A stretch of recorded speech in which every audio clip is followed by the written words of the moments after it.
Warahmatullahi wabarakatuh. Perkenalkan, nama saya Nurfadila Amanda Putri. Jadi, pada kesempatan kali ini di sini saya akan menjelaskan mengenai bagaimana cara saya menggunakan AI untuk membantu saya dalam pengerjaan tugas pembuatan esai. Yang dimana pertama kali di sini saya bingung untuk menentukan judul apa yang akan saya buat. Namun dengan di sini AI membantu saya untuk menemukan judul yang dimana sehingga AI membuatkan saya judul dengan judul pendidikan sebagai alat propaganda analisis sistem sekolah pada era pendudukan Jepang di Indonesia, teman-teman.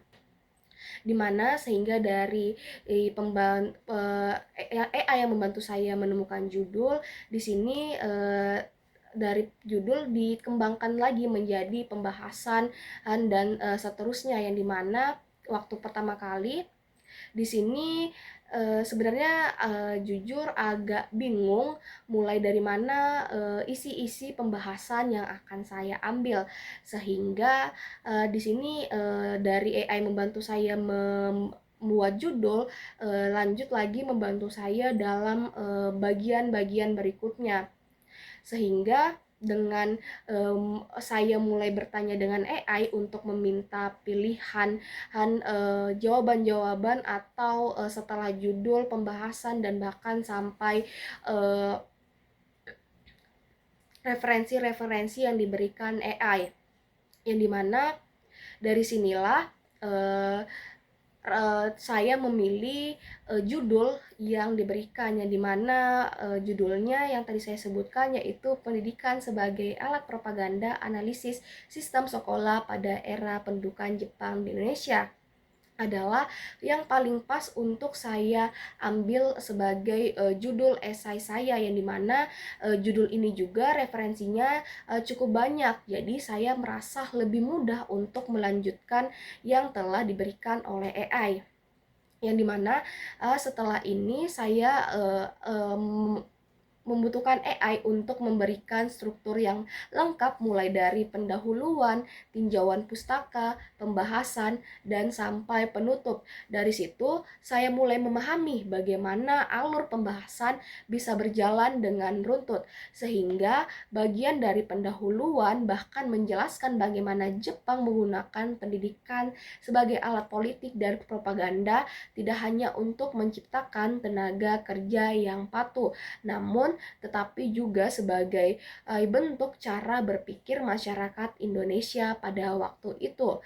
Sehingga masuk ke bagian tinjauan pustaka, AI juga membantu saya memahami teori-teori dari para tokoh besar, yang dimana di sini AI memberikan saya contoh tokoh seperti Benedict Anderson dengan konsep Immanent Communities, Michael Foucault dengan gagasan disiplin tubuh Antonio Gramsci tentang hegemoni, sampai dengan Kahin yang membahas sejarah Indonesia pada masa pendudukan Jepang, yang dimana pada awalnya saya pikir teori-teori ini sangat berat dan susah dipahami, apalagi teori-teori atau tokoh yang diberikan adalah di luar dari negara Indonesia. Namun di sini AI membantu saya menjelaskan dengan bahasa yang lebih sederhana, sehingga saya bisa memahami hubungan antar teori-teori yang diberikan dengan praktik dalam pendidikan Jepang pada di Indonesia.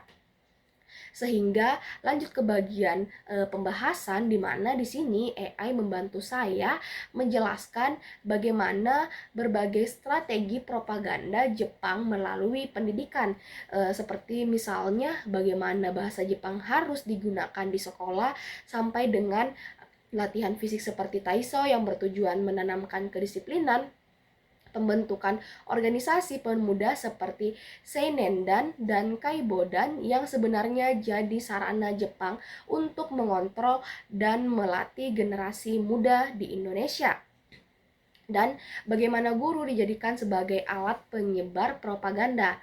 Jadi di sini saya semakin memahami bahwa sekolah pada masa Jepang bukan hanya tempat belajar biasa, namun tetapi bagian dari strategi politik mereka.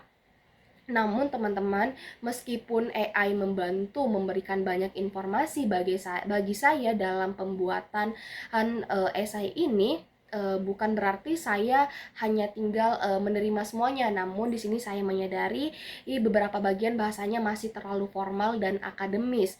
Jadi di sini saya mengubah beberapa kata, dan di sini saya juga minta bantuan dari AI untuk memparafrasekan beberapa kalimat agar lebih mudah dipahami untuk pembaca.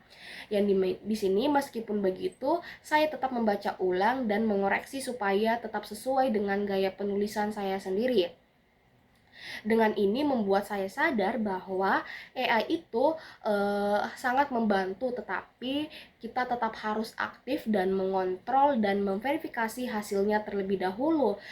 Terdapat tantangan berikutnya, yaitu di sini terdapat soal dan sumber daftar pustaka, sehingga dari tantangan tersebut di sini saya mencoba meminta AI lagi untuk mencarikan link dan referensi yang relevan dan terdapat beberapa buku yang bisa saya akses dalam bentuk review atau PDF seperti Punis. Tetapi di sini ternyata banyak juga sumber yang disediakan oleh AI tidak tersedia secara gratis. Dari sini saya belajar cara menilai apakah sebuah sumber ada yang kredibel dan bahkan yang relevan dan sesuai dengan kebutuhan esai saya, sehingga proses evaluasi sumber ini mengajarkan saya bahwa kualitas riset tidak hanya ditentukan oleh isi tulisan, tetapi juga oleh seberapa kuat sumber-sumber yang digunakan. Sehingga selama proses ini ada hal yang benar-benar saya sadari, yaitu di mana AI itu sangat membantu tetapi bukan segalanya. Terdapat bagian-bagian di mana jawaban AI terlalu formal, terlalu luas, atau bahkan tidak lengkap. Sehingga di sini saya harus memeriksa lagi dan mengembangkan sendiri kata-kata yang menurut saya sudah pas untuk materi tersebut. Namun justru di situ saya merasakan manfaatnya. Jadi saya lebih kritis, lebih teliti, dan lebih memahami materi karena saya harus membaca ulang terlebih dahulu dari materi yang telah diberikan oleh AI. Dan di sini saya menganalisis setiap bagiannya secara tidak langsung. AI membantu saya belajar, bukan menggantikan proses belajar itu sendiri, teman-teman. Jadi bahkan di akhir penyusunan esai ini saya melakukan refleksi. Saya belajar bahwa pendidikan di masa Jepang sangat dipolitisasi dan bagaimana Jepang memanfaatkan sekolah untuk membentuk cara pikir masyarakat. Saya juga belajar bagaimana kita menerapkan teori-teori sosial dan dalam analisis sejarah, sesuatu yang awalnya saya kira rumit. Namun selain itu saya merasa kemampuan saya mengulas sumber literatur dan mengevaluasi keandalan referensi meningkat. Dan yang paling penting adalah saya belajar menggunakan AI secara etis, bukan sebagai mesin pembuat tugas tetapi sebagai alat bantu berpikir yang mempercepat pemahaman saya dalam mengerjakan tugas. Baik, itulah saja tadi mengenai perjalanan saya dalam menggunakan AI untuk menyusun atau membantu saya dalam mengerjakan tugas esai saya. Sekian dari saya, terima kasih. Wassalamualaikum warahmatullahi wabarakatuh.